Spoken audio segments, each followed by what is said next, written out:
Welcome to the Bayou City Soccer Podcast. Whether inside or outside the loop, we are talking everything soccer in Houston. Y'all ready? Let's get it.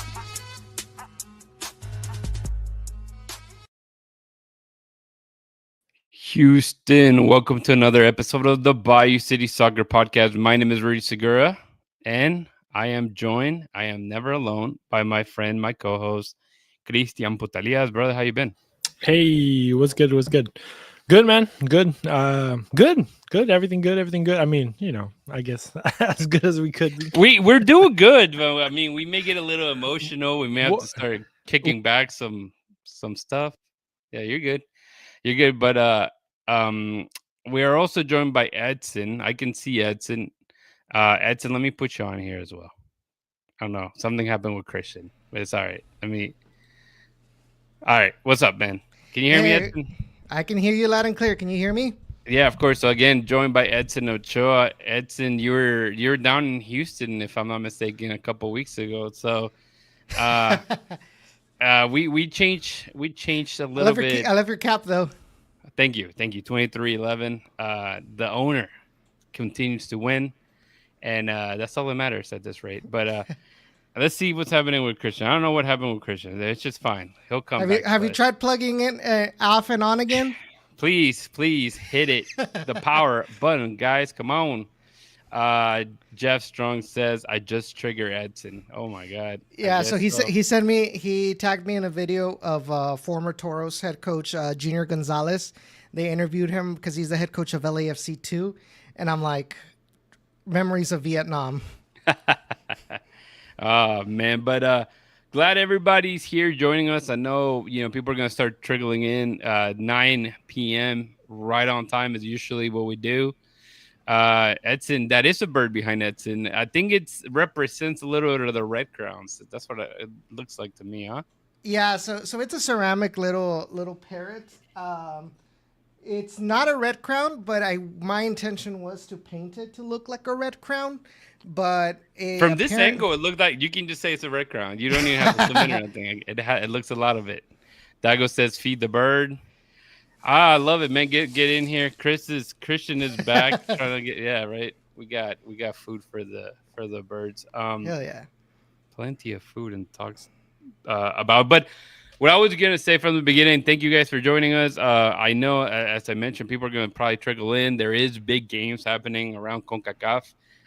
It's funny because for the longest time, it seems like there's Houston Dynamo players involved in this qualifiers. It's a little bit interesting, just the point that let me see. All right, hello. Hey, yes. Can you hear me? Yeah, I can hear you. I can't hear Rudy for some reason. Can you hear me? I can hear you perfectly. Wow.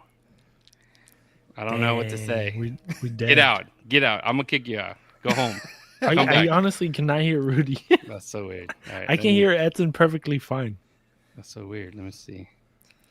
Let me get out, and then I'll try back again, I guess. All right. But it's weird that I can hear Edson clearly as day. Yeah, Edson, let him know that he can get out altogether because he didn't leave the studio. He's out. All right. Well, anyways, but yeah, there's big games happening again in CONCACAF. Qualifiers started last week. And usually, Edson, I mean, we're so used to seeing all the Hondurans, all the Salvadorians players with the national teams for the Dynamo. Can you not hear me? Don't be like that, Edson. Are you kidding me? Edson died too. There we go. Can anybody hear me? Can people hear me here? Jeff, Dago, anybody? You're kind of freezing on me. Wow. All right. There we go.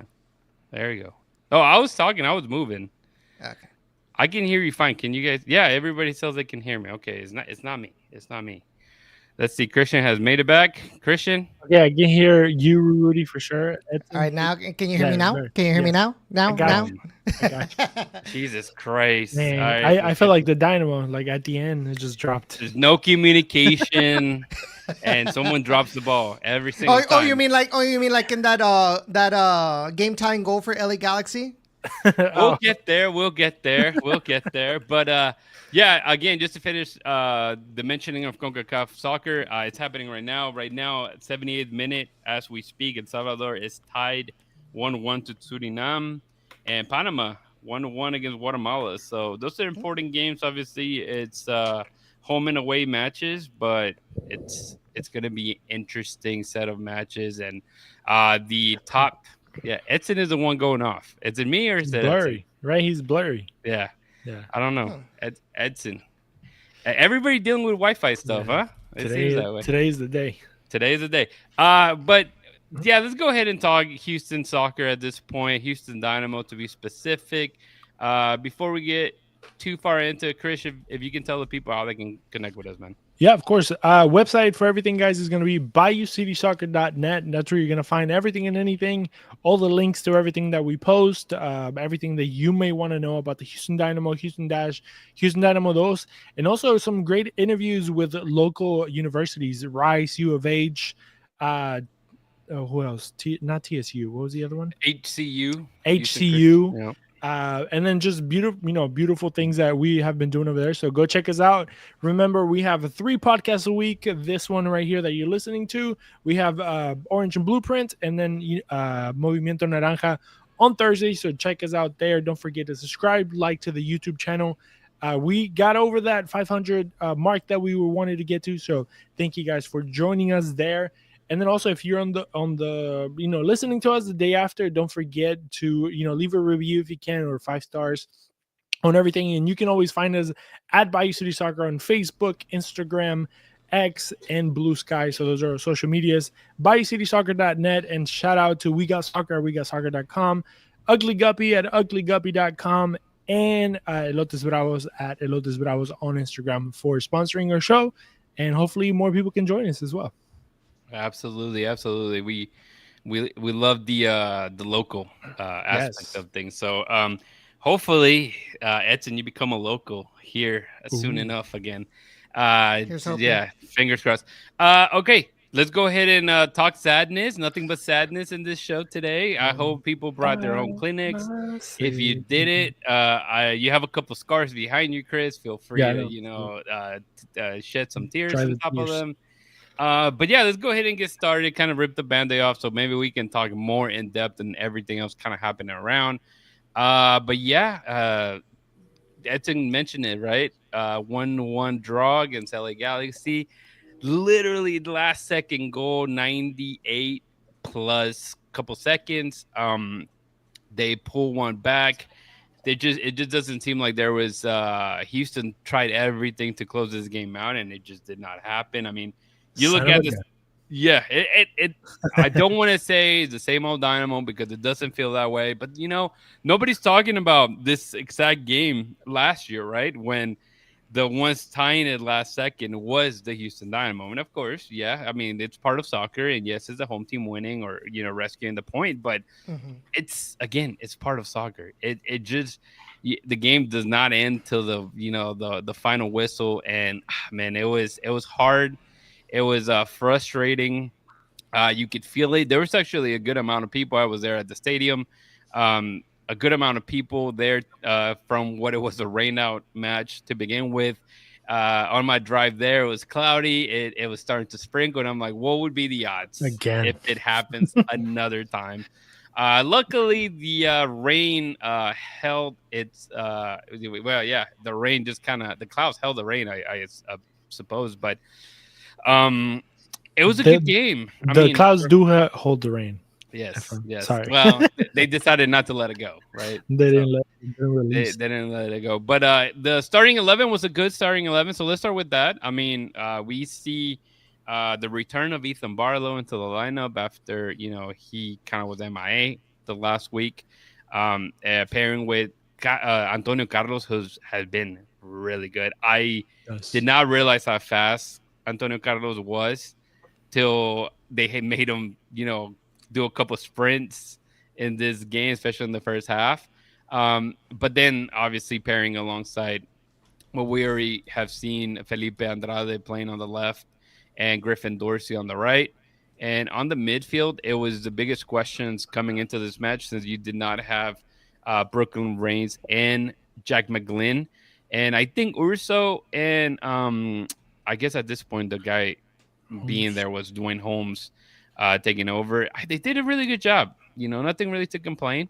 And on top, you have Andre Linger and Enali and Ponce as well as your attacking three. Yeah, I don't know. Christian, what do you just talk about the lineup itself? And I do have the highlights, and we can kind of look at those and Yeah. talk through them. But what did you feel about this lineup, man? I was pretty excited. I think also a big thing that we were maybe not expecting till we saw the lineup was Barlow for Eric. I think we all thought Eric he was gonna make or play at least 60 minutes or 75 like he did last game. And I'm pretty sure we were all confident that we were going to see him again. It looked like he was starting to get back into the rhythm. It looked like, him and Antonio Carlos were, a great duo, honestly. One of the strongest, center back pairings that we have seen in a long time, probably the whole entire season. And I think that gave people confidence, a lot of confidence. And we were excited to see that again because we were, I think that would have made a huge difference. And well, I don't know if a huge difference, but at least it would have made you feel a little bit more secure in the back going into the game, right? I think we maybe went into questions, being that Barlow kind of goes up and down so much. But I think Barlow did a good job. I think he held his own, obviously, till the end where stuff went down. But overall, I think he had a pretty decent game. I didn't see a lot of mistakes. But yeah, we see the quality of Antonio Carlos. I think it's funny enough, we don't want. We'll probably get into the whole signings and stuff like that, but I think Antonio Carlos, you can kind of tell the experience, right, of somebody that has played high level and high level clubs, and obviously a lot of people say the signings were hit or miss, and we could go one by one and kind of say it, hit or miss, but I think Antonio Carlos was one of those that we got lucky on because, as we mentioned in our group chat, sometimes it's kind of hard to find good players in the middle of the season because they're usually taking. But finding Antonio Carlos, a player that maybe wasn't playing enough, I think Fluminense, he just came, like a ring to the finger type thing, as we say in Spanish. Como anillo al dedo. And he just kind of fit in perfectly. And I think he's one of the best players in this Houston Dynamo 11. Yeah, we'll definitely touch a little bit of the players themselves, for sure, because I think there is a lot kind of to touch on that. But again, I do have the highlights, so let me go ahead and see if it'll let me play, and we can just go through there. And Edson, feel free to be the first one to jump on any comments regarding the match as this thing plays. Hopefully, it doesn't lag, and you guys should be able to see it. Not hear it, but see it. So, yeah, let us know exactly. Obviously, we knew it was going to be a tough match.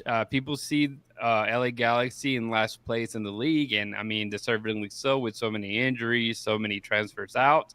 But the difference here, and this was a sitter, that Ponce, the ball is definitely kicked behind him, but he could have done much. He could have taken a touch, and you could tell that from that. I don't think he had the time though to get a touch, to put himself in a better situation. I think at those moments is when it's a millisecond kind of decision, and I mean he would have preferred it to be a little bit farther forward. And it was a good pass right here from Barlow. Like, as we know, he's one of the best passers. That's such a bad. It was a crappy pass from Dorsey. That was Dorsey with the cross, right? Yes. Yes. It's cool how we see the build-up play from center back to Dorsey, and then Dorsey literally into the box. This was another close attempt, which Barlow was the one that got his head on that, and Linger put it just over. Obviously, awkwardly hit for sure, but Barlow's working to get that ball back into a play. A lot of pressure, yeah. I think if he would have stayed on his feet, Linger would have definitely hit that clean. But it was just kind of, It's kind of weird. Yeah. Forced. Decent cross by Dorsey there, because he did struggle at times. He was having trouble dribbling around some of the defenders and deciding whether he was crossing it or moving the ball around at times, especially in the first half. This was a great pass. But, I mean, we can't say enough about Ponce's work rate there, man. He's going against one of the best defenders in the league in Yoshida. Yes. And he takes a really good touch to kind of get his body and the ball around Yoshida right there. Yeah. He had lost his positioning there, and then he won it right back. Yeah, Right? I guess he was expecting Ponce to continue to run behind him and try to then go around him. Yeah, because you see him kind of like opening up his arms, to try to block Ponce, but Ponce, like in that hesitation, like he knows that he's not watching him, so he's gonna continue to run in the same direction, and so Ponce quickly changes direction, and that was all it took to get possession of that ball. Yeah, I'll pause it here real fast just to another thing on the Ponce goal. I mean, you could tell he was frustrated, right? A guy that we've talked about not getting enough service, gets a decent look from Dorsey that we saw like in the 10-minute. Obviously, not the cleanest of hit, but in his case, you don't get that many. You hope you finish those, and you don't. And from that camera angle that they show from behind the goal, you can just see his face. He was just frustrated. And with the goal that he ends up scoring, you can see all that anger just come out with the celebration as well. I mean, a guy that gets a lot of crap for, oh, no, he doesn't run at people or he's not fast enough. He proved it wrong in that specific goal right there. He hasn't scored many like that, but it's good that he was able to. And good for him to take that shot as well because, I mean, it could have easily, he could have taken another extra touch or two, but it's also because 9 times out of 10, Ponce is in the middle of the box surrounded by defenders, and in this case, it's a 1-on-1, right? Yeah. So that gives him a lot more freedom, to use a little bit of that that prowess, to be shifty. Whereas when you're surrounded by defenders and that you're the target man, you're going to have maybe 2, maybe 3 defenders at you, and you're really not going to do much, especially if you can't get, decent service inside the box. Absolutely. That was a good, powerful shot too. It kind of shows his power, even though after he sprint, he still had enough legs to take a good shot. So this is crazy right there. Very good build up, and Nolly just did too much. You set it up for that Ponce. Extra step. Either set it up for Ponce before you shoot the first time, and then I'm surprised there's only one look on this. Yeah. And now look, if you look at it right there, it's 5 against 3, which is crazy. You see the numbers. You got Urso, you got Anali, you got Ponce, you got Linger, and you got Dorsey on the other side. Yeah. And all of them are wide open. Honestly, if he drives this ball a little harder, he can put it into the direction they're going to. It's a decent ball where it's at, but you see my point. That like he could have hit it more into space, or so could have to any of those guys. But again, Nolly does everything. Look, he takes on 3 defenders. Yeah, you got to take a clean shot on this. And I mean, obviously, great work by the defender. But if he would have handed off to Ponce, that would be a second goal easily. And then on the rebound, he could have let Dorsey take it a whiff at it. But I mean, that's the what if game, right? Yeah. This here.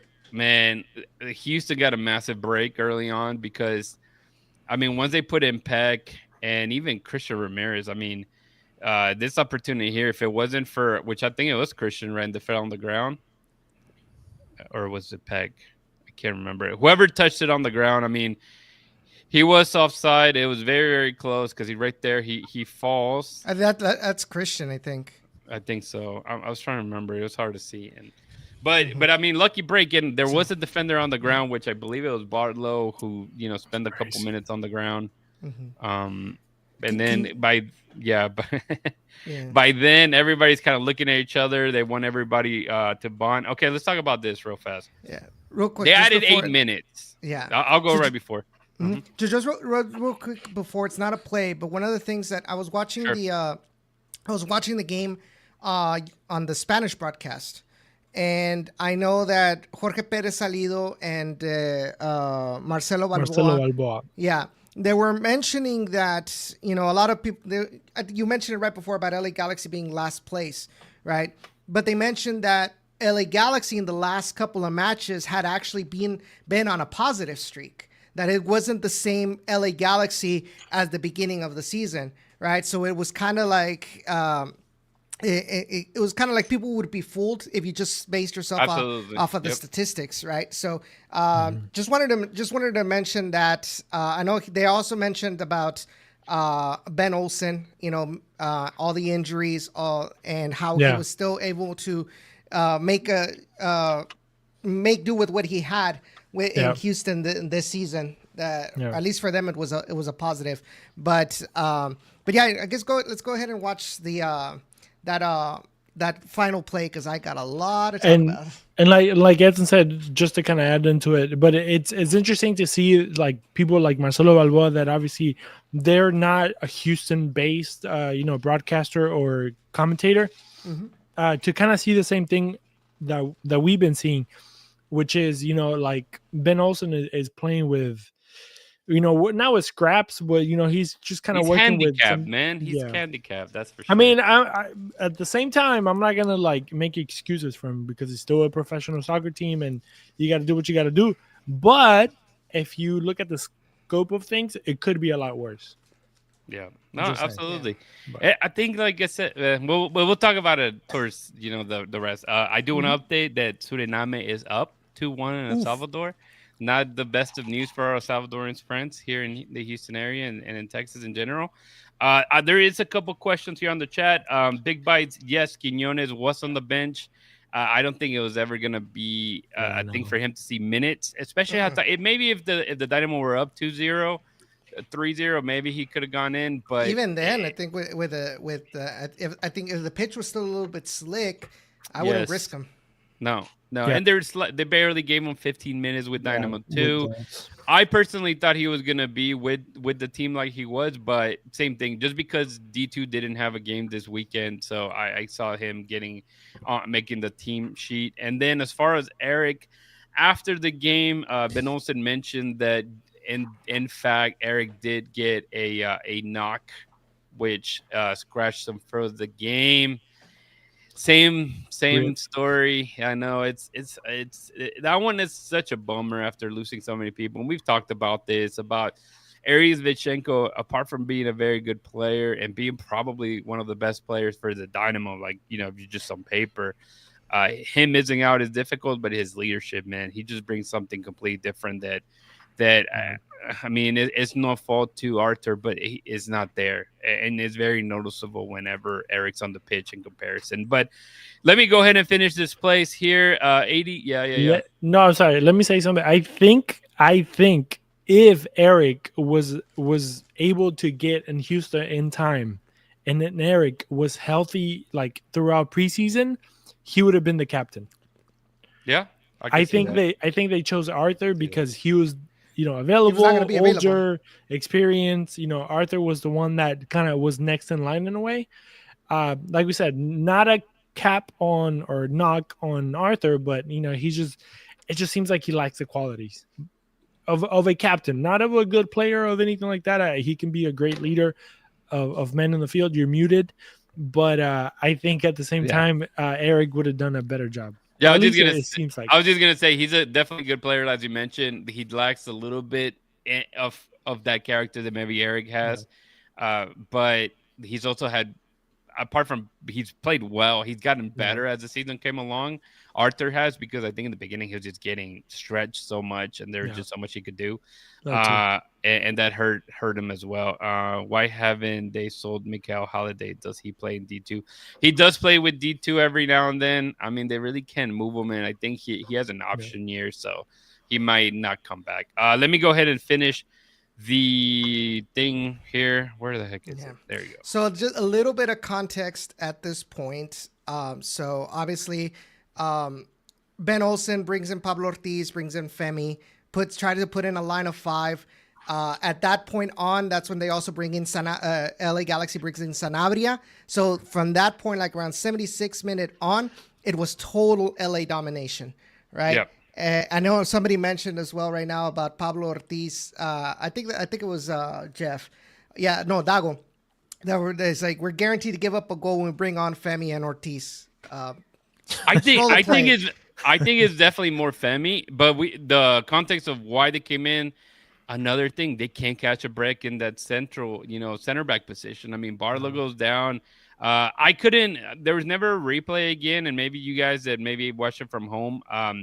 saw if he got pet. I know that he was bleeding from his nose. They were doing like concussion protocol. I mean, he was on the ground a few times. I mean, The boy this guy can't gets catch a break. concussed. Yeah, he should have just played football at this point. I mean, Yeah, with it the amount of reminds concussions me- that he gets. This is gonna age me, but you guys remember Not Another Teenage Movie when the guy keeps getting concussions and they're like, "Oh, they told me that I'm getting one more concussion, I die." Basically, that's like the feeling that I get Scott sometimes. Sterling. Yeah, but no, I mean, it's unfortunate that and Yes. again, it's not an excuse by any means, but I mean, it's real. It's real whenever you It just can have happens. that Yeah. chemistry. It seems like they finally get somebody like, oh, okay, Ortiz and Carlos, we're going good. Ortiz goes down in the match in the 16th minute, and then it's like, okay, now we get Carlos and Barlow. They're playing well. Bang, like, and it's not common. I mean, we know this, right? Center backs never come out unless it's an injury, and Yeah. it seems like every game there's an injured center back, and it's not good. But to Edson's point, Pablo Ortiz wasn't that bad. He did look a little shaky, but as soon as Femi came in, it was time to like be on the edge of your seat and just bite your nails because you didn't get a good vibe out of it. But I'll go ahead and play the last minute and a half of the highlights as it obviously would show the downfall. But with all the times that the players went down, they did add 8 minutes. Some people were like, oh, man, that's too much. What is it, the Premier League? Honestly, I think it was fair. All the substitutions were made. And, again, Barlow going down multiple times did not help. But then everybody just ball watching. It is 1 minute before it ends. And, well, not even 1 minute. It's obviously seconds after that. And let me go play it again. Yeah, I wish the replay Never would played actually again. start a couple of seconds before when Yes. Sanabria makes the initial pass, because from that point on, he is just like marauding outside of the box like everywhere, and nobody seems to notice or care. Look, Well, and apart from that too, the actual what started the play as well was, I believe, Kovalchik just giving the ball back. that's to them, another thing. Yeah. right? So- And it doesn't show here. Yeah. Yeah. So let me go ahead and start with that. So because I did tweet it out at the moment that it happened during the game. You're seconds away from the final whistle. Okay.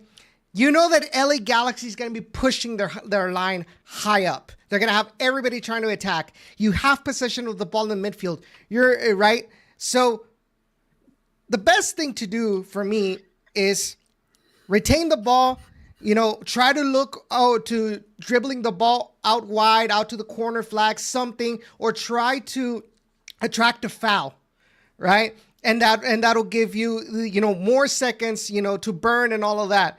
But no, it seemed like Kowalczyk was trying to drive 150 miles per hour, right? And he's like, oh, let me pass it. Let me pass it over to, and didn't even give himself the opportunity to position himself correctly to even get, a decent touch over to his teammate. And what he ends up doing is just giving the ball away to LA Galaxy when everybody's already pushed up, right? So that's one. Number two, Sanabria, just roaming around outside the box. I want to say if you want to put it back on the play, I'm not sure if it's Junior Urso. It's Urso that steps away from him. Yep. Yeah, so it's like both of them. Like, look at that. Both of them go to him, and he's just all alone there. Everybody in the midfield, or everybody inside the box. I just realized that you can see my cursor in here. All right, yeah, this Sanabria is right there. So Urso. It's the one, I think it's Urso and Arthur, I believe, right in front of here. Mm-hmm. And so it's by himself. And again, whose job is it to keep on him? Probably Urso, right? Urso. But it's got to be right. an Urso. And we can really blame a lot of these defenders. I think Femi has one guy. In this case, I believe this is Dorsey steps forward right here. Yeah, Dorsey has to step forward. His man. Mm-hmm. Pablo has two guys on him. Yeah, that's not a great math altogether, guys. And then obviously it evens out, but yeah, he just crashes into the box, and I mean, son of a bitch. Yeah, and I don't. Really that's not what I see. Yeah. That's not what I. No, that's Arthur. Arthur was the one that was Arthur on that side. Yeah, that's what I'm saying. It was Arthur and Urso that are like get pulled by him, and so there's. Yeah, but Arthur was the one that should have stayed with Sanabria. Correct. But how many times have we seen this season where the midfield doesn't do what they need in order to help out the defenders from players that are from the opposing team midfielders that are coming into the box. We've seen that multiple times this season, and it seems that they just don't understand that. And just to interject something that you mentioned about, Kovalchik just looked like he's going, 1,000 miles an hour after the game, right? Hindsight 2020, Ben even mentions like he was just frustrated. He was like, I just feel that why are they just trying to go faster than they need to? Like they need to, like he mentioned that about his players, just like take your time. Like you're up, you need to be being the one wasting the time, getting that ball instead of chasing the last 8 minutes plus more. Really, it was the last 15 minutes and it's natural, right? As time goes along and you see that like, your own players are getting tired, you start pushing back. It's just a part of the game. But I mean, if you're bringing in players like Kovalchik did, all you want is for him to retain the ball and stay on away. He's not doing that, and he's not really helping his teammates, specifically the defenders, get any kind of break. You put Femi in this case, it wasn't necessarily his fault. But again, I've mentioned this a few times, and I feel bad for saying it, but I feel every time Femi goes in, it's like the Dynamo are playing with a man down. It's absolutely true. It just, I don't know what it is about it. We lose the organization in the back. And it just goes away. It's fast to do that. And yeah, go Chris. No. It's just that, I mean, I don't want to keep harping on it, but it shows the lack of a leader. Because somebody inside the field is going to tell Kovalchik, hey, what are you doing? Hold the ball. What are you doing? Go to the corner flag. What are you doing? Do this. Like somebody that yells at people and like moves stuffs around. And I don't know. You can tell that, and obviously not having Eric as a center back. I mean, in the game, the little bit that I was able to watch last game, the way that he was just managing players, literally like, you stand here, you cover this person, and obviously, I mean, it's easier now that everything is said and done. Well, but and that's another reason why Artur is not the captain, or why he shouldn't be the captain, why he doesn't show the leadership qualities, right? Because to me, Artur, you could say, okay, you can either be the vocal captain, the vocal leader, or you can be the leader that leads by example. The guy that wants the ball. Exactly. Yeah. But what's the problem is that Artur, how many times this season has he made mistakes? And he's the experienced player, right? Yeah, so you have neither one nor the other one, right? So Artur's not going to be the one that's going to be vocal and telling Kovalchik before he even receives the ball, hey, slow down, retain the ball or something, or starts, conducting everybody else around him. He's not going to do that. And Artur, unfortunately, he hasn't been reliable enough either to be that that cornerstone inside the field, that where everybody's going to, where he leads by example and to instill everybody to play well. Yeah. He falls, he messes up the game against Tigres. Perfect example. He messes it up, gives the ball to Angel Correa. The whole team implodes right after. Why? Because your experienced player just screwed it up for us. And if my experienced player messed up, damn, what about us now? Us common folk. And you could mess up and then come back. You know what I mean? And like be like, all right, let's go. I messed up. Let's do this. Let's get back in this game. I messed up. Let's clear. Turn the page and let's move on. But it doesn't feel like that happens a lot. I feel like it's a lot of like, oh, it's okay. Even when Femi was on the field, that's one of the things that I also didn't like. That now that we're talking about Femi, he did mistakes and he made a lot of mistakes during his time. But I feel like he had no backing in the way of like correction in a way. Like I never felt like people were shitting on him. It was I'm not saying like blind leading the blind at one point because there was not another experienced center back. It was a lot of like headbutts. And there is one more highlight, and I really think that the Dynamo should have lost this game if we're being honest. But I just want to add something because even going to the last game, right? That the Dynamo were up 3-0. Eric Svinchenko played more than he should have played, and I mean, I think they were just at this point it's like, bro, we need this win. And in that game, Femi comes in for Svinchenko. We talked about how Svinchenko kept telling him, "Dude, use your head," and you lose the lead, right? It gets shortened to 3-2. I mean, again, you're kind of like, man, this is it. They're gonna lose this game as well, or they're gonna lose it. Obviously, they get the win there, but this is the same feeling that you got here. And then people are like, well, Ben Olsen didn't make this up or this. I think he made the sub that he needed to do, and he held off putting Femi all the way to the 90th minute. But I mean, look at the bench, Chris. I mean, we can say like, then who you put in. Don't I don't know. Don't make No, any I think if no, but no, because that's my point. You see that the rest of the team, it's already playing on empty. You're trying to give them a break. You bring a defender and a striker in both Kovacic and Femi to try to play that. Okay, we're gonna be defensive. We're gonna clear the ball and we're gonna look for a counter, because that's what it's given. You're not gonna play a Seagull because that's not his game. You're not gonna risk a Quiñones. Who's on the bench? It was Pablo. Dueñas. Yeah. Why not Steres? I agree. Steres I would have liked there, but same thing. Steres hasn't played in I don't know how I long. don't give a shit. I'd rather play a Steres with one leg and muletas and crutches than play Femi.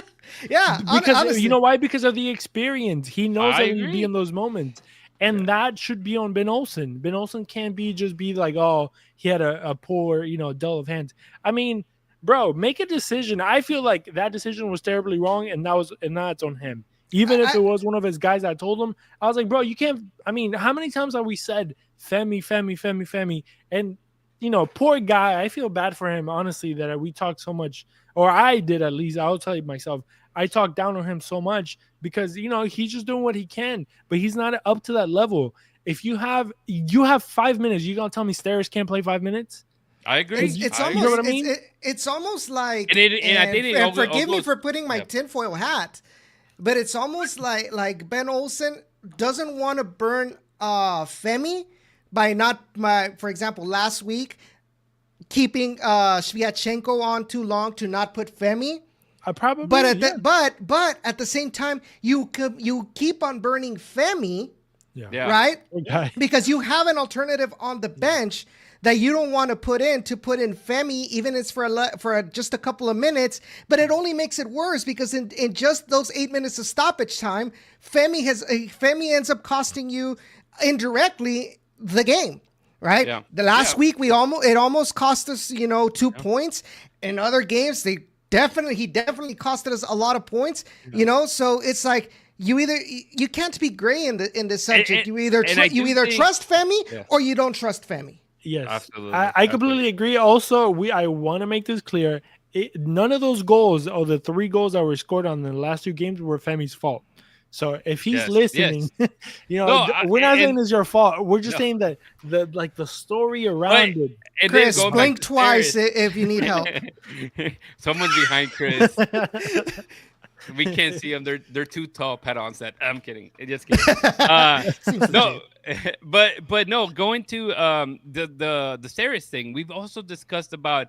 Every time that Ben talks about center backs, Steres is not considered a center back. He's considered a fullback now. And so that's another thing that drives you nuts, right? Because you would go with the No, I get it. No, Right. You want to go with the experience. Right. No, it's a part of it. I mean, every time that you have a depth chart, this is what this is a right back, left back. For whatever reason, that's how you go about it. And if Femi is your other center back and that's who you think needs to go in because I'm putting in a center back, it sucks that but is what you have to do. Doesn't Steres have experience as a center back? He does. That's what he played. But he got turned into a left back. That's my point. I'm talking about like in the last 2 years. He got moved out of position. As a left back, he's more of a center back than a left back. Yeah, absolutely. Like as a left back, he's a great center back type thing. Like I don't understand why Steres. I mean, I don't know. Something happened there. I love Steres. He's right? been injured. He's been injured. He's been dealing with a hip injury 5 minutes, bro. The whole season. I think Steres without jumping is a lot better than whatever the option is. Steres without running, he just has to sit there, man. He'll block everything. Yeah, basically. But let me go ahead and finish this last clip because again, I feel that the Dynamo went from winning the game to obviously getting the game tied, and it should have been a penalty. And before we get to that, make sure you like the video. Like the video. We're only a couple of likes in. There's a bunch of us watching. Get in, give a thumbs up, and now we can go. Move on. Yeah, that's fun. But yeah, right here, obviously, look at Arthur. Arthur, I mean, captain. Oh, sorry. No video. Come on, guys. Let me know. There you go. All right. So yeah, counter here. Urso loses the ball. Not technically. Urso or Bassi? A little like It was Urso. I'm pretty sure it was Urso. And then, Arthur sprinted really well. he does give him a notch. So to me, usually that happens as a penalty, and they call the game, and I'm okay with that too. But man, you could have easily lost that game. Let me see again. Christian Ramirez Ramirez is still the Dynamo at heart. Yeah, that's Urso right there. Urso loses the ball. ball. He didn't lose it. No, that was no, a terrible pass. It was a terrible pass. Let's see. Let's look. You need to harp on whoever gave him the pass. Can we also say the terrible positioning by Artur right there? Oh, absolutely. I mean, honestly, everybody was just pushed forward. I mean, in reality, the center back should have been on there. But assuming that, okay, by system, Artur in those kind of instances is going to be the last man. Okay? Can you put it back? Yeah. No, just to that last second where we see Arthur and Christian Ramirez. Can you stop it there? Just to kind of have a visual, please. I think you took it off. No. Yeah, but that's fine. I'll put it on here. I'll put it on. Okay. Sorry. Let me see. I just wanted to see how positioned he was. Yeah, I'll show you. I'll show you right now. I want to I have it. Fundamentals. Okay. I have it. Yeah. Welcome to Soccer 101. keep going, Essen. Keep going. All right. Yeah, you can keep talking. Let me go ahead and post. Okay. Here we go. All right, here you go. And tell me when to pause it. I'll pause it for y'all. Let me see. Right where. Okay. I'll see. All right. So when the ball. When Big Head Bossy tries to put it in between everybody. Right there. Yeah, he was 1,000 yards away, bro. Yeah, like number one, you're supposed to be between your goal and that opposing team. And number two, he was way off to the side, which makes it even worse because you weren't even in front of the attacker, and you were off to the side. So of course, what we call those when you're knowing that Artur, we call those moments, oh shit, that's literally what we call it because nobody expected that ball to jump, and you just see. Yeah, but at this point, in these kinds of circumstances, you have to expect the unexpected, especially when they're clearly showing, LA Galaxy's clearly showing that Christian Ramirez is going to be out there waiting for those kind of long ball and counterattacks. And you don't even put yourself in a situation that's favorable for you, to maybe, I know Artur is not the fastest player right there, but at least, put yourself when you have a slight advantage over the speed of Christian Ramirez. But we go back to Artur not showing that experience that people claim that he has. And that's what irks me about Artur. Yeah. I the only credit that I give him is that at 98 minutes, the dude is sprinting after he 10 mile Artur. I mean, he dude, had to. Like that, I mean, he's not the fastest guy, but he still caught up to Christian Ramirez, which did he though? But which leads credence to the fact that he'd been in good position. We've been in that situation to begin with. Okay, you don't start with Bossy. Bossy gave a terrible ball. Come on. It was. And he's trying to thread a in between three defenders, bro. And Rudy's defend, it was Bossy's fault, and also to the other side, I think it was more a mistake of Christian Ramirez than a plus on Arthur, in my opinion. Yeah, absolutely. I think Christian Ramirez se cagó, and then it was too much for him, and then he got into the box and se paniqueó, and then he took a terrible shot too. He didn't think he was that open, but man, he slowed down a lot. You look at the stats. I mean, a Galaxy obviously way more possession than the Dynamo, more shots. Got legs, technically. Yeah, I mean, and numbers wise, it should this could have easily been a game for Galaxy if Bond had a couple saves as well, and obviously some that went over. Overplayed. We're not even gonna spend time with the stand down and let down. I mean, it's a letdown altogether. You shouldn't be time, but let's go ahead and talk a little bit about the game coming up. We're doing good time, but I want to leave some time for more information that we kind of want to share. But again, they'll be playing this weekend, Saturday, 8:30 p.m. The bad thing is that I think you lose this game and you're basically out just because of the amount of teams below you that have more games to play as well. So Dallas, if I'm not mistaken, Dallas has to play LAFC back-to-back, and then Salt Lake has to play Dallas has to play Galaxy back-to-back, and then Salt Lake plays LAFC back-to-back. So that's going to be interesting to see. Yeah, that's true. Mm-hmm. So that's kind of where they're at. Obviously, here's the Colorado has been – I mean, they got beat by Galaxy 3-0. They just lost to Sporting Kansas City 4-2. So they beat Atlanta United 3-1 a few weeks back. So is it a winnable game? Of course it is. Can the Dynamo lose this game? Of course they can. So Where are they playing? That's the question. they are playing in Colorado. There is no Brad Ooh. Smith. There is no Joey Chavala going to this game. Damn. So, I mean, the luck may have run out there. This is the starting lineup that they put out. I mean, they have some very good players. Obviously, we know about Navarro and Harrison, who arrive in the summer. Yeah, it's interesting. I think it's going to be a tough match. Can the Dynamo pull out points? Seems like they prefer playing on the road. So they went there. They went to Seattle, to Sporting Kansas City, not to lose, and they got wrecked still. Yeah. I mean, that's a really good lineup. That's a very good lineup there. 5-3.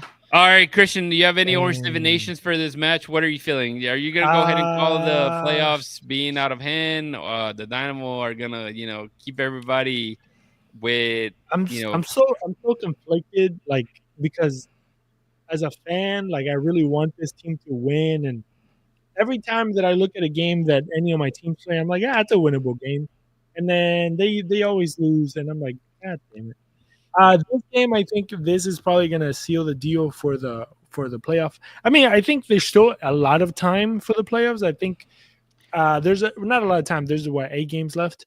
I think we're not going to see the end of there's 5 games left for the Dynamo, and obviously 7 for whoever else is missing. Yeah, so I think in the next 2, that's when we're going to find out.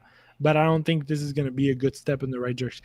It just all depends on who's available. At this point, it just kind of depends who's healthy, and that's just the issue. And just to add, our fan reporter Madeline did a fantastic job once again talking to the supporter group fans at their tailgate, and I think it's a reasonable question she asked about how many points everybody thought the Dynamo would get out of the 8 team remaining. And it's funny because even the pessimistic people had a very high number. And I was like, man, I don't know about 12, 14. That's too much, man. 9 to me is kind of like what I'm feeling. And I think that's what she was saying as well.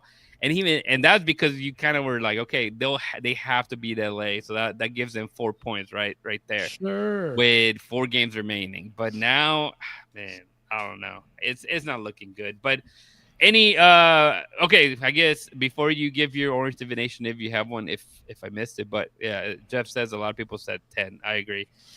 But I think at this point now, after this game against Galaxy, I think 7 is the most they're gonna get, and it'll be short from them out of the playoffs. I think 44 points. I think we've done the math many of times, as we follow and cover the team, and 44 points. It's kind of like the mark for you get into the playoffs, and I don't think the Dynamo will have enough to get that 44 points. And I think from this point on, the players have to play for their job next season.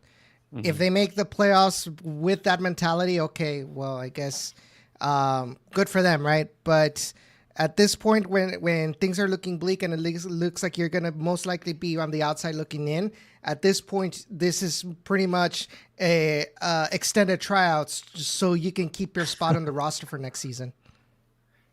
I need a crystal ball. Yeah, we need to get you the 8 ball. We're talking about that. I'm gonna ask a friend to 3D print a crystal ball for me. I'm gonna turn off the TV if Femi plays against Colorado.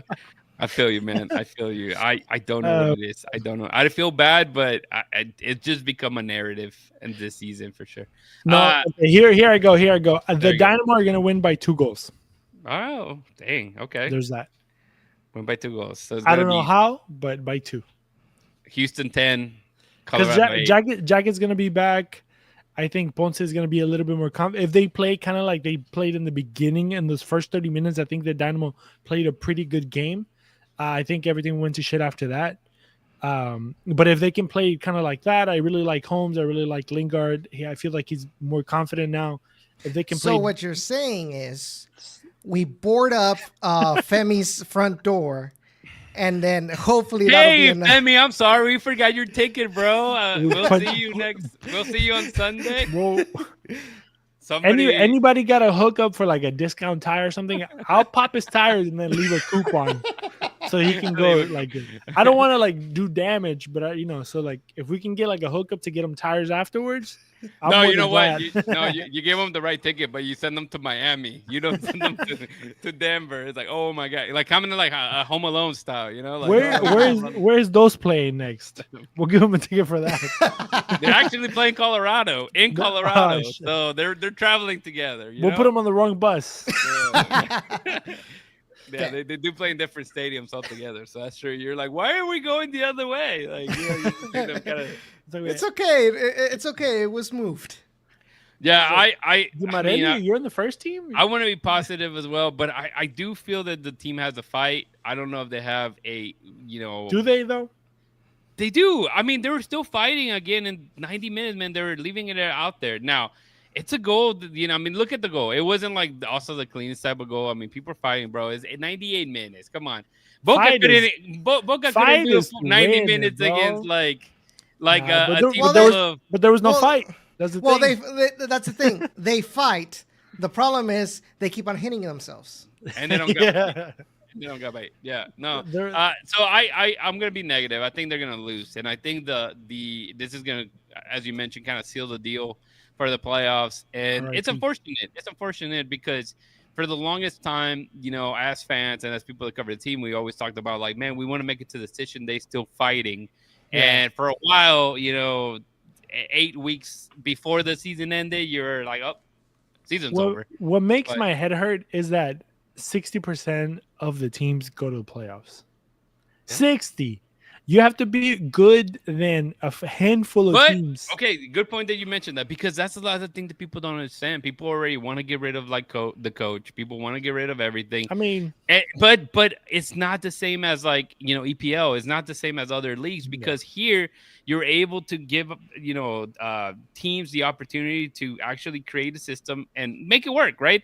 And now if you get stuck, so other people may look at like Philadelphia, right? What Jim Curtin did, that he obviously created a huge successful Philadelphia side. However, by year 6, they were just stuck.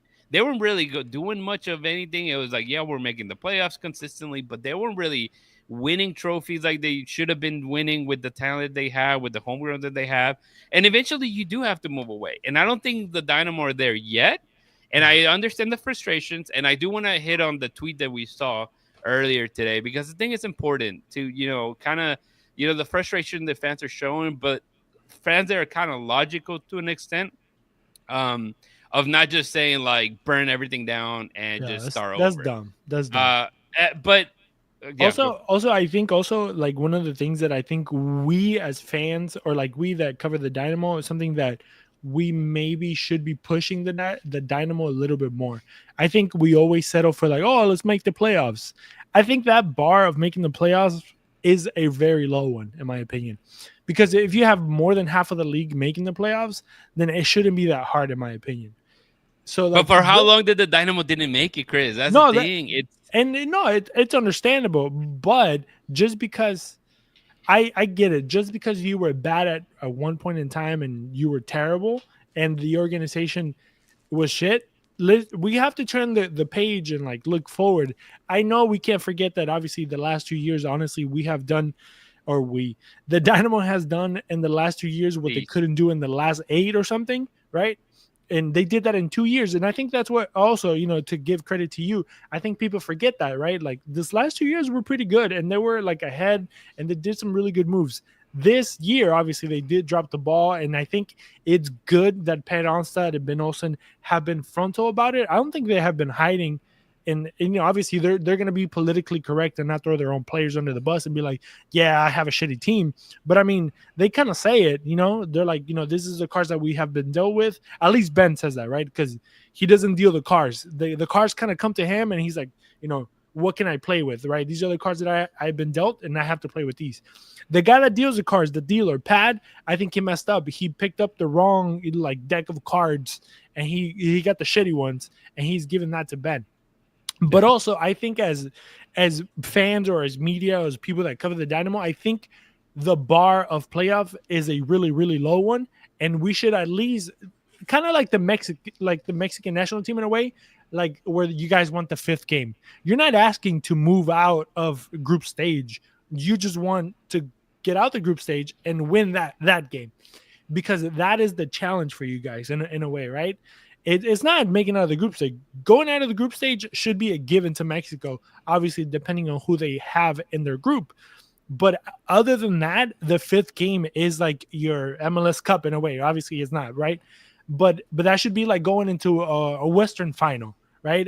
That's what we should. Obviously, it's going to take time. I'm not saying that overnight this Houston Dynamo is going to compete for a Western title. But, I mean, setting the bar a little bit higher might give you, shoot for the moon. And even if you don't hit the moon, you kind of land among the stars type thing.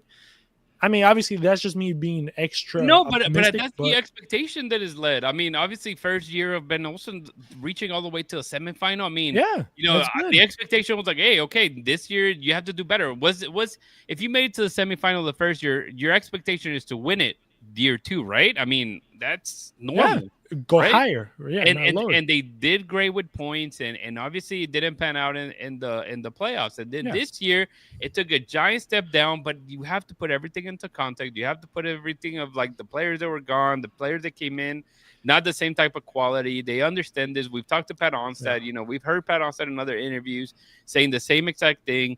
But they are taking accountability. But people think that out of nowhere you can just bring people in. There is transfer window markets. There's also people that you have to take into account of whether they want to come in or not. I mean, we heard about remember the guy from Israel. It was almost a done deal, and the rumor was that his wife said no, and that was it. And they never really obviously mentioned it being a thing. But I believe that Pat Onstad said something that kind of gave that away, that it was the family that was like. There's so many factors, obviously, exactly. But I think also is kind of like expectations that I think the fans put. Like, for example, so I know I've seen a lot of fans saying, "Oh, it's because Pat Onstad said, wait for the summer," right? But maybe for some fans, they took it out. Oh, wait for the summer. We've got a bombshell coming through. Yeah. Right. When in reality, I agree. In reality, it has been wait for the summer. We've got a lot of players that may not be, bombshells, but we're trying to, fill in the holes that we have, the many holes that we have in the system, right? Have some panned out? Yes. Have some panned out? Didn't pan out? Yeah, basically. Yeah. Right. But I think also you can also criticize Pat, kind of being all like, you're like, not being consistently good with his decisions and bringing in players. Maybe bringing in players, the fact that he brings in players coming in from injury, you can criticize that, but to blame Pat for unrealistic expectations that went in a lot of fans' heads. That's not what you interpret from what he said. That has nothing to do with Pat and more on you. Yeah, of course, exactly, and that's the thing. When they bring a player like Hector Herrera, you just want another guy that replaces Hector Herrera, for name or like for like. And it's difficult, as I think Dustin was the one that said it earlier today. They don't grow. Hector Herrera don't grow in in trees. Like, it's not. You can't just go and pick another one. We can definitely get better people than Hector Herrera. Of course you can, but that's to the point that they spend a lot of money, and he did what he needed to do in some aspects, obviously on the game side of things, but the marketing, all this stuff that they wanted to use. I mean, granted, they never exploited. So they also look at like how much was that, return in investment aspect of it, and that's a whole different business aspect of it, which is a big deal. I think soccer in general, as much as we want to romanticize it, it's a business, and they need the money more than out. One thing Dago mentioned about Toyosi, that was a weird one altogether. I didn't understand that one. And I think we won't ever see Toyosi back in. It was just a gamble and a flopped, and that happens in soccer 1,000 times. So let me ask you something, because you all were there with the interview with Pat. Did he mention? Because I know Dago mentions right there in that comment, says that it seems like Ben didn't want him at all, and talking about how Pat says that all the signings are approved by Ben, Asher, and himself. But if I recall correctly, he did mention something where he mentioned all three, but then he said he corrected himself as, oh no, actually it's more me and Asher that make those decisions regarding players. In modern soccer, the coach has not a lot of say, in my opinion. And we get a lot of that just talking to the D2 coach. Marcelo Santos talks about like the GM just brings the players. It's like we just tell them kind of what we need and they bring it and that's it. And if it works out, it doesn't type of thing. So yes, I think if that's what we're seeing with Dynamo 2, I think it's very similar to what you were seeing, because at the end of the day, Benosa is not going to sit there. Now they have their scouting departments. There's all these other people that the coach itself doesn't necessarily have to get involved, to maybe just saying like yes or no to like. Yeah, and that's how they got like Lingard or people like Basio, Kovacic. It's like we're looking for this type of person, and they just give you numbers or statistics or just like. My train of talking back. Let me go ahead and get this out of the way, and y'all can build on this. I was gonna say about it gets to the point in the season, right, that things aren't going well, and I mean they're smart enough to understand that it's gonna get harder and harder to make it into the postseason. Even though you're in the summer, and we talked about bringing players in the summer, but you look at how it's going and you're like, they're smart enough to understand that this is not a strong enough team, quality-wise, chemistry, whatever that may be. And it's smart of them to not just throw money and stupidly buy players as well. And one thing that, whether it be, agreeable for fans or not, which I know is not, is bring a lot of this free agent guys that are actually playing like Antonio Carlos, like they're people that are fitting the system. I think the Sergio Santos was a very good get. Now we haven't seen him yet, but I think he's a guy that could be a very good player for the Dynamo for nothing. And all they have him is for the rest of the season and an option to keep these players or not. So you're not necessarily investing a lot of the stuff if you don't know how you want to build a team once more, Edson. So if we take what the fans are saying on social media at value, let's assume that, yes, Pat Austin does not know what he's doing. He has absolutely no idea what kind of players to bring in. Okay. And you're seeing he's struggling with players that are not that expensive. It's kind of ironic that people say that, but at the same time, bring in somebody that it's going to take millions and millions of dollars to bring. It's like you really, if on a small budget, you can't trust them. You're gonna trust them to bring in a good player that costs millions of dollars. And that doesn't make sense to me. I'm gonna do another one that's gonna blow your mind here, Edson. What about playing that local kid? Playing that 14-year-old, 15-year-old that in D2 they're playing well, and you just want to throw them into the Wolves. And what's going to be the first thing that happens? Why are you playing this kid? They're not that great. I said that. Yes, I said that as well. And it's the same exact thing. Like it's no matter what you do, you're not going to win, right? So it's Schrodinger. It's Schrodinger's Dynamo. It's like you want this team to be full of like DPs and stuff like that, but at the same time, you also want it full of local talent. Like no, like if there's one thing I learned from the Red Crowns and playing in this season, the team playing with a lot of local talent, and I mentioned it to you guys in the chat, is that a lot of the times there's issues with some of these players when they're surrounded is young players that are like them. It's like they have a low bar that they're comparing themselves to. As long as they're better than the other young guy, like, they stand up on a brick, right? And they don't try hard, or they think that they've got their starting spot, pretty much set for them for the rest of the season. And they don't take, sometimes they don't take it as serious as they should. But when you bring in a player from outside that has experience, and that player gets benched, and he's like, oh snap! Like maybe I'm not as good as I thought. Maybe I need to put in that. Maybe I need to copy what he does and what he's done, so I can be, if not as good as him, but maybe even better than him, and get my starting spot back. And that's gonna push competition into these. He's like, I've had this discussion before back in the Toros eras with another local media here in the Valley. Where he was always like, no, the Toros have to be 100%, kids or players from here, from the Rio Grande Valley, and that's going to fill the stadium. That's going to make this team competitive. Like, are you kidding me? That's not how it works. Yeah. And I'm just glad that I was proven right as time went on. Also, how many players that came out of Houston do you know? That's exactly what I was gonna say too. It's like Name well, them. no. But I'm gonna say that the main, I mean, people that there was national media that talked about players like Marcelo Palomino throughout his whole entire youth career, right? Because he was playing with the U15s, U17s, U20s with the national team.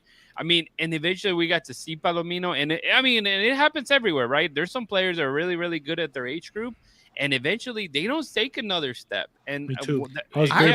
I remember back in the day when I was fantastic in my 5-year-old. I remember back in the day when people were talking a lot of good things about Christian Lucatero, and then he came down for the Toros, and I'm like, this is the Lucatero that everybody's been raving about from the Dynamo Academy, and he just disappeared. Yeah. And that's the point. I mean, those guys are also hit or miss, of course. But the point of emphasis is you don't want to burn those kids either, right? I think, whether it be Juan Castilla, it's like Juan Castilla, obviously Marcelo Palomino, Danny Rios, all these guys that were overhyped and people wanted to throw them into the wolves right away. I think Tav Ramos was smart enough to understand that those guys weren't ready and they probably weren't going to be first team players, and giving them 2-3 minutes, 5 minutes, a couple friendlies or US Open Cup matches, but they just didn't pan out. And now you see where they're at. It's not like they're out there, being the best players, that they could be. I mean, Marcelo Palomino is playing in like second division in Sweden. You have same thing with Juan Castilla. I think he's in second division of Colombia. Danny Rios, last time that we checked, he was playing with San Antonio FC. So it's, these guys are still, 20, 22, 23, and that's it. I mean, that's where they cap. Not everybody can be professional. There's levels to it. And so when you see, and I beg you guys that listen to this show or, keep up with Bayou City Soccer and the news that we bring out, and with Dynamo too, and Chris does a good job recapping it. Tickets are free. Go check out the talent that is out there. If you guys want to see the local kids, there are very talented young kids playing in Dynamo 2. But again, they're 14, 15 years old. You go look at them. They're still need to mature physically, mentally. I mean, this kids, and they're one of the youngest teams out there. And then, obviously you hear they brought another South American, or, why did they have to bring this guy or that? Because you see what happened with Felipe Andrade. You see what happened with Mikael. I mean, you take a chance on those guys. And if you're able to make them first team players and then or sell them again, I mean, why not? You don't have to wait and develop a guy that could turn out to be a next Marcelo Palomino. And it just doesn't pan out and you don't make any money out of it or get any time with the first team either. And also, like it takes time to develop a kid. Like Pat, like this regime of whoever's in charge, they've been in the club for 2 years. And then a lot of people talk shit about Ted not putting money into this club. I know a lot of people outside of like that I've talked to that are like all heads, like 50, 60-year-old dudes that have been around the soccer game in Houston, and they have seen Tab Ramos, that I've talked to Tab Ramos. Like Ted spent so much money in building up, with HSP and building all these like stuff for the Dynamo to train, not only them, but the academy. Like building the academy is not just like, picking out a good kid out of the crowd and be like, hey, you're going to go to the first team. No, like you literally have to train them from like U10s, go into like the young kids, build them up, Dynamo dos, like having them play a couple of years, rub shoulders with guys that are 23, 24 years old when they're 15, 16s to kind of, curtirlos, to get them ready to compete. I mean, because we said it, professional environment, D2 to professional MLS, it is not the same. And with all due respect, I don't want to go back to him, but you can see it in guys like Femi. And Andrade was a guy that point. He said Danny Rios without a club. I mean, come on. And it's those things that the people want results now, but it takes time to not only revamp and recreate what your academy was to actually make it a successful thing. And I mean, I think 3 years ago, when Kenny Bundy was playing with the first D2, it was a bunch of dudes that were 23 and older. 24, 25, like, guys that should have been pro. College. Yeah. You know what I mean? And now this is the good idea that came in. They were like, hey, we're gonna play the young kids and we're gonna develop them, the local talent. And that's how you build. And not only that, but you also have to have them rub shoulders with guys that are hungry from internationals. And I think that is a beautiful way to, mix them up and have a Colombian kid, have an Argentinian kid, have a guy from Who's Brazil. got that culture behind them. Exactly, because it's different. I mean, we were talking about it in the chat. Pushes all the kids, yes. It's guys that are hungry. I mean, you really talk to a certain person in D2. Yeah, Tomas you like Romero is obviously a guy that just came in, and you can see the work ethic that he has. I mean, you see that on the other guys, like Juan Viveros is doing the same thing. And then that to them is their livelihood. Like exactly, they're there to they understand for their families and stuff. Like, it's not a hobby. No, it's not a hobby. Like they understand, like all this, South America and Central America, they're coming in to D2 and getting an opportunity. They understand that at the end of the day, they're working for a first team contract. Yeah. They're hungry to get that first team contract. And the scouting department, if people want to talk smack about it, you can tell that it's night and day from what it used to be. They're actually hitting on a lot of these guys, whether they pan out as first team or not. But like the talent they're bringing is good. It's good talent. Yeah. That is helping develop this team. So yeah, you may go and look at the standings and you're like, well, Dynamo 2 is not that great either. Like, but you have to really see what they're doing. They're developing a lot. I mean, every single starting 11 is Houston local kids that are like 15, 16 years old getting minutes. And I think that's the important part of it. And also, like, for example, the only one that comes to mind is Bajamich. Obviously, he came in. He was kind of like a flop here in the United States. But as well. But if you look at Bajamich, where he's playing now, he's playing in professionally in Argentina. So he scored against Boca like a couple of weeks ago. Exactly. So maybe he was just bad here in this environment and the way that, he was playing with younger kids when he was probably used to playing with older men or different style of play. I mean, all these things that also have to come into perspective. The fact that you come into a new country with a new language, with a new mindset. I mean, MLS soccer is completely different to like South American soccer or European soccer. And professional players are going to tell you that you have to learn the system, and you're not going to learn it maybe in a season when you can have bonds with your teammates and stuff like that. Yeah, maybe Bajamich and Diego were flops, but maybe if you gave them more time or opportunity. I mean, we talked about Tiosi, and people were flipping out about Tiosi. But it's the same shit. Like, how long does a man need to prove himself in a professional level? Not a lot. You either are it or you're not. Like, you either there to fight, against.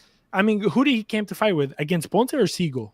Right. You know what I mean? Yep. You came here for Ponce's job, not Siegel's job. No. And the fact that Siegel is still there, and we haven't seen much from Siegel, and at times you're like, why is he still there? Well, shit, he's doing something. You know what I mean?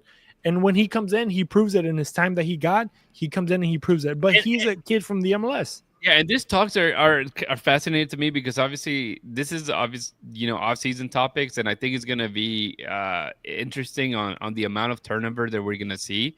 I think it's going to be like another year where we see a big chunk of the squad leave. And again, it's at the end of the day, it's all tryouts, right? To take the starting 11 spots that were left open from previous years, and the people that were supposed to take them did not. And it gets to the point of, you see it as like, oh, it's another rebuild year. It doesn't matter. Every year is going to be similar, but now can the team stay healthy? Can the team build chemistry? And it is a long season, but if you don't get it right, it's never going to click, man. Edson, any final thoughts, Edson, before we close it out? Feel free. I know you've been taking all the rants that everybody's been creating here. Sell the team. No, I'm just kidding. Move it to Jacksonville. Hashtag Pat out. Houston Dynamo to RGV confirmed. No, I'm just kidding. No, but in all seriousness, with this whole situation about the academy, I mean, we're rebuilding the system from the ground up because what we had before wasn't working clearly, right? So all of that is going to take time. By us saying that we shouldn't put, players right now just because they're local, does that mean that, we're saying, there's no talent in Houston? of course not. There is Yeah. talent in Houston, maybe among their peers. But once you're in the professional environment, it's completely different. The standards That's are good. much higher, Yeah. right? Higher, right? And all of that, learning about those standards, how to become and make it to the next level consistently. Sometimes you got to make sacrifices. Now you can't go out and party like every week until 3 a.m. When you could do that before. Now you can't eat pecan swirls like I am right now as much as you do, because now you've got a strict diet because you're in a professional environment now, right? Now you can't be drinking beer all throughout the whole weekend, right? Unless you're Because- Alexis Vega. Right. I mean, but the point is that a lot of the times, all of these kids, they have to learn this system of edging them into the professional level, and then that gets passed down to the next generation of young kids, and it's just going to continue building up until you get una camada that is first team ready. Right. Yeah. Well, and I was just to add to what you're saying, because it's absolutely true. One thing that Christian, you were talking about earlier in our group chat was about not pushing some of those younger guys. But I've always been impressed, whether it be rivalries between Mexico and Argentina. I've always been impressed of like the professionalism that players in Brazil, players in Argentina show from a very young age. I mean, obviously you can even go to like Spain and England. I mean, dude, these kids are like 10 years old and they're giving like fantastic interviews, right? Like, I mean, they're giving you, whether it be generic or not, it doesn't matter. I mean, they're very observant of what's happening. And you go and talk to like kid in Mexico, it's not like that, and the countries in our part of the region in CONCACAF, like that's not a thing. Like, and I think it's important, as Edson mentions, it takes time to grow that. It takes time to make it so people understand like it's a career, right? Yes, you're getting paid, but you're getting paid to play a game. But at the end of the day, it's a career path. And this is for every sport in America. I mean, you go and talk to guys that play in the NBA. You talk to guys that play in the NFL. The way that a lot, like 90% of those guys talk is not the most educated of the game, if that makes sense, right? And whenever you talk to, continue. Yeah, and I was gonna say, and so that's as you mentioned, that's a part of it, not just culturally, but it's an idea of like mentally. This is a career. If you want to be in it, like whenever you have to be a professional in every sense of the word. From training, from your nutrition, from your sleep ethic, from your workout ethic, but also your communication stand and understanding of the game. And I think that it's not there yet in our region, because again, the people just see it as like, hey, as Edson said, I made it. Like, I mean, how many times in 25 years ago, when being in high school, and people would be like, oh well, I'm in the Dynamo team, like, and it was just like, okay, like this guy, he's in the Dynamo team, he's so good, and then you see them playing, they're not that great. It's just like there was different means of like of being able to afford playing for the team, connections. And I mean, that's I'm saying the Dynamo, I mean, that's like every other premiership type of style, and that's my it's about creating this is a career path, man. And it's kind of to use myself as an example, as probably a lot of you all know, I'm an applications developer, right? So what's my biggest issue, right? And why I feel like a hypocrite calling these players out, right? Is that as an applications developer, as somebody in IT, you always have to be, getting certifications, whether it's cybersecurity, C#, you always have to be, have knowledge on all these different things. And it takes sacrifice. It takes me, getting online, taking courses, taking the test, making the passing those certifications. Oh, I have a certification that's going to lead me, that's going to like make me stand out from the rest of the workforce, right? So instead of me, like, let's say me being at my local school district working, I mean, if I made the sacrifice to take those certifications and pass them, I could probably be at a much more prestigious company, right? But I didn't make the sacrifices, right? So it's like at this moment, like I don't stand out from others that have, let's say a cybersecurity certificate, SQL certificates, right? You may have experience, working with them, but it's not the same that you show proof of from a reputable company that you've mastered. Yeah, per because se, you can do the that thing knowledge. 10. You can do the same thing 10 years and be like, well, I've been doing it for 10 years. I'm better than the guy that just came in that has one. But it's like there's just skill sets, man. And you're right, it's a part of it, and people need to understand that. Is you just don't throw a kid because he's from Houston and he plays soccer and he's good. Like you don't want good on your team. You want the best in your team. And if from the get-go you start seeing a lot of players just randomly get thrown in, right? And I found it funny because kind of finish off. Obviously, they announced like 2 signings for Dynamo 2, and people were like, "Oh my god!" Like Glenn Davis had this interview with Pat Onstad, and look at what they did because he talked to them. Dude, these kids have been playing 20-something games the whole season with Dynamo 2. It's not new. The difference is this kid decided to not go to college, to like forgo that education and stay with the club and sign a professional contract. So we have to put that context into place and not just talk about the fact that, oh my God, they did it because he's local. No, they did it because they are good. They're young players. I think both of them were 18-year-olds that And they made the decided decision. Exactly. I think Bentancur, out of the top of my head, I believe he was gonna go play with Ohio State. That's a big university. It's a big university, a big D1 school. Apart from playing there, you're setting yourself up for life when it comes to the education. So it's a lot you're giving up.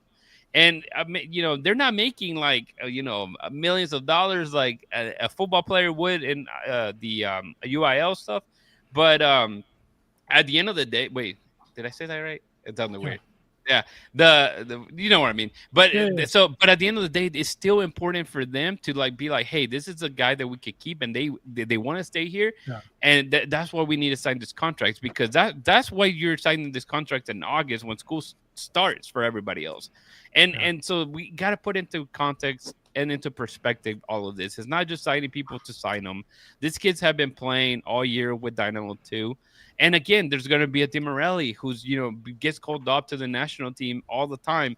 Daniel Barrett, another young kid that keeps getting called up. And obviously he made the MLS Next Pro All-Star team. You got Pedro Santos that has come in, and you can tell he's a young talent, obviously from abroad. But locally, there's a handful. You have Sebastian Rodriguez, which, I mean, we all have seen how good he is. And I think he could easily, move in at the end of the year or even next year into the first team, similar to a Brooklyn Reigns. I mean, the talent is there, but you have to let it build. You have to let it grow. But then you burn them.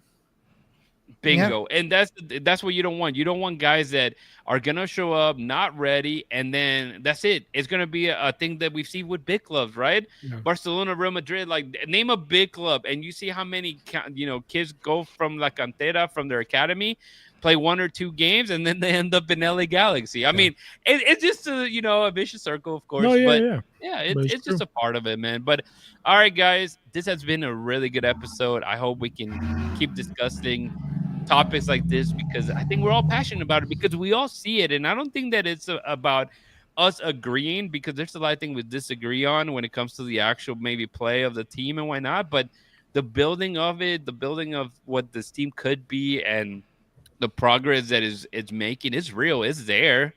It's not, purely, smoke and mirrors at the end of the day. But Christian, any final thoughts? If not, feel free to tell the people how they can. Yeah, I think for my final thought, I think it's also important that they're having a bad season as a soccer team, but as a club, I think they're progressing. And for people to say that they're not, I think that's just you lying to yourself. And especially those people that have been around the club for so long, to say that the club is not progressing, I think it's a slap in the face to the actual people that are helping it progress. I mean, just because they haven't signed freaking, a star that played in European and in the Premier League doesn't mean that the team is not progressing. The market, yes, we all understand Houston is a top, one of the biggest. I would love to see Humberto Mora. I don't even know who that is. But Mexican, he's like a 16-year-old Mexican player. oh, that's that one kid. Yeah, I know who that is. I forgot what I was saying. But yeah, the point is that the club as a club, I think is growing or is succeeding.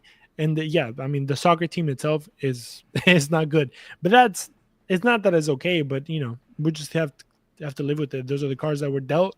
I'm not saying that we have to be content with a losing team. No, I'm just saying that we have to be realistic, like the fan did, and it's okay to bring that man back. I forgot his name. Yeah. Let me look for it.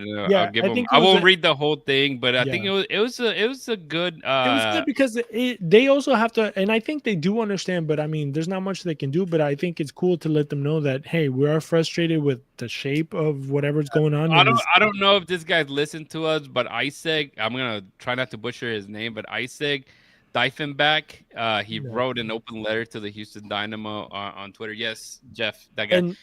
And what I respect about Ivan is that he said his opinion. Isaac, my bad. Isaac is that Isaac used his full name and his last name and his face to actually say something that he really wanted to say from the heart.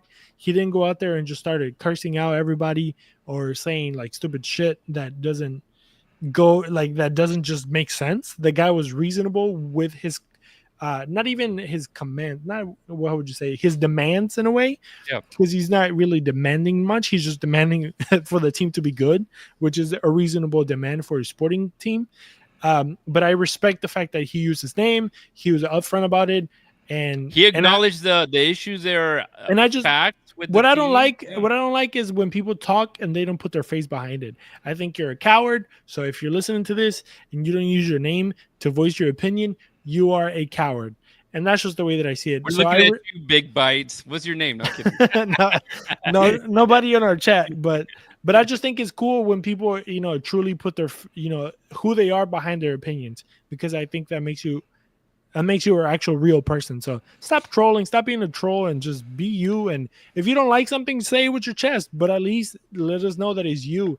And at least, be true to yourself, because if you're just gonna, cuss everybody out or have, dumbass opinions and you don't want to show your dumbass face, then that's on you. You can be a dumbass all you want. And to add on what Chris was saying right now, about how people have managing this situation this season with the Dynamo. There's a difference between making the team accountable, and acting, trying to be facetious, disingenuous. I know cesspool, by the way. To make them see like, oh, I'm keeping them accountable. But trying to kind of, I don't know how to explain it, but trying to be difficult, right? For the sake of being difficult. Believe me, I've done it before in my Down in the Valley days. Once the episode ended, I felt like crap, right? For trying to put on that bravado, that show of trying to be tough against, the organization. But at the end of the day, it's like, because what are you doing? If anything, you're doing the opposite. Instead of helping the fan base and the club come together, you're creating even more division, right? Exactly. So what's the point of us doing that as well? Because when we sit here and we talk, we give our opinions, but we're gonna be neutral in the sense of like, we see it both ways, right? We have to, but not even neutral is realistic, bro. Oh yeah, we're seeing the realistic side of it, but we're not completely like blown off the casket on one way or the other. Yeah. And also, I've said it a million times: if you're discontent with the team, use your boys like Isaac did, right? I mean, and in his case, he's not throwing anybody under the bus. He just sees the issues. He understands the realistic expectations not realistic, but the expectation that the fans had for the team, and the realization of what the team actually became with losing players, injuries, so on and so forth. But it's like, hey, I still want to see my team winning. Like, I don't want to see the shore of going to especially this year, when Hell in a Shell, as someone mentioned, has been, for the Dynamo has been that, right? They can't win at home. It's been one of the worst seasons playing at home, and it's just how it is. Yeah. And also, I think it's important to voice your opinion, but also do it with like grace. I know, like at the end of the day, it's a sporting club, and they, at one point they don't owe us nothing in a way, because it's not like, it's just, you choose to support them, you choose to spend your money with them. If you don't like the product, you can go somewhere else, and the business type, obviously. But I think, I mean, but also, Femi stars, I'm turning off the TV, man. They're not but at the end of the day, we're stakeholders, not stockholders, stakeholders of this club. We as fans, we get affected by their decisions, right? Whether you say, oh, maybe people take it too far or not, well, that's kind of irrelevant. But any decision that the club makes does have an impact on the fans. And I think it's good for the fans to show their displeasure in a way that is not offensive, or in a way that it's not trolling, or like you mentioned, the cowardly way out of, I'm going to say whatever I want, zero consequences, because nobody knows who I am, and no consequences are going to fall me, the real person directly, and also, I don't think it's right. And also, I know that I probably shouldn't be getting into this, but I'm gonna do it anyways. Don't do it, man. No, but the people that criticize us, or like just some media, for example, for not being like too rough and stuff. I mean, I'm here openly talking about how I think certain people are not built to be captains. How people, I don't think people should be playing. And then I see them. You know what I mean? And obviously they don't come up to me. I don't think a lot of the players listens to this, because it's probably not healthy for them. But I mean, we face the music. We are the ones in front of the coaches. We are, talking. I mean, you guys have seen it. Talking to Ben is not the easiest thing, but I commend Dustin. I commend Joey. I commend, you, Rudy, and all the guys that get in front of the coaches week after week, week after week. And yeah, we might be asking the same stupid questions in your opinion, but some of the things that we ask are because, how the hell do you, like, what else is there to talk about when you keep losing, or when but the fact that we still show up and we try to give you guys, their feedback in a way, so you guys can see it. So once again, like I said last week, thank you guys for the support. But I mean, just know that we're not professionals either. Like, we do it also for the love of the game. And we are there when we put our faces to the bullets. I am a professional. I don't know what you're talking about, man. Well, I'm not a professional. I know you guys are. Nope. No. I totally agree with that, man. It's just a matter of like, and also it's a coaching type. Because I think Ben usually, like, his opening comments, he already answered every question that you were gonna ask. Yeah. So it's like, what do you can you say? Like, he already, if you're a fan listening to, he already. If you're like, oh, why did he play? He literally already answered all this stuff. Like, and what can you ask a guy that says, yeah, I know I fucked up. Like when we had a conversation with Pat, he knew. I mean, he told this. He's like, yeah, look, this is where we messed up. This is what we're trying to do. It's like, all right, well, what do we ask you now? You already admitted that you messed up. Like, there's nothing there. Yeah. And you just kind of try to do the best and try to pick their brains the best as you can, as non-professionals as I am, which is awesome, because it's like you guys or Pat answered a lot of the questions that he answered y'all in graceful, that you asked him gracefully, were pretty much the relevant questions that were asked later. He gave the same answer. Yeah, 100% the same interview. The problem is that the actual, like, I guess, there was more contention there. It was a little more hostile. Yeah.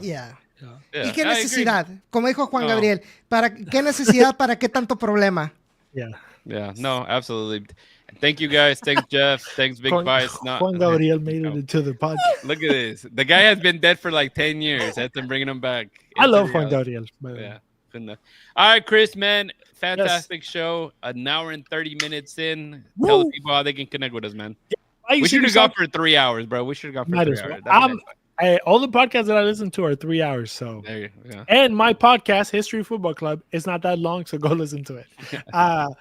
But BayouCitySoccer.net is the website. Go check it out. That's where we have everything and anything that you may need about your Houston Dynamo, Houston Dash, Houston Dynamo 2 knowledge or information. There's a lot of good pieces that the guys kind of write, and a lot of good information over there. So go check it out. Also talking to coaches around the city, so you can kind of get the feel for how soccer is going on in the city. That's also really cool. Supporting local soccer is very important, and we try to do that as well here at Bayou City Soccer. We want to send you to our website, because there you're going to find the links to our social media, which are Bayou City Soccer on Instagram, Facebook, X and Blue Sky. I was going to say X Sky. And yeah, BayouCitySoccer.net. Shout out to We Got Soccer. Great place with selections, shoes. It's amazing. Go check them out. They had a bunch of jerseys from everywhere. Honestly, if you are thinking of buying a jersey, go check out We Got Soccer. They have a bunch of stuff there and cleats and everything.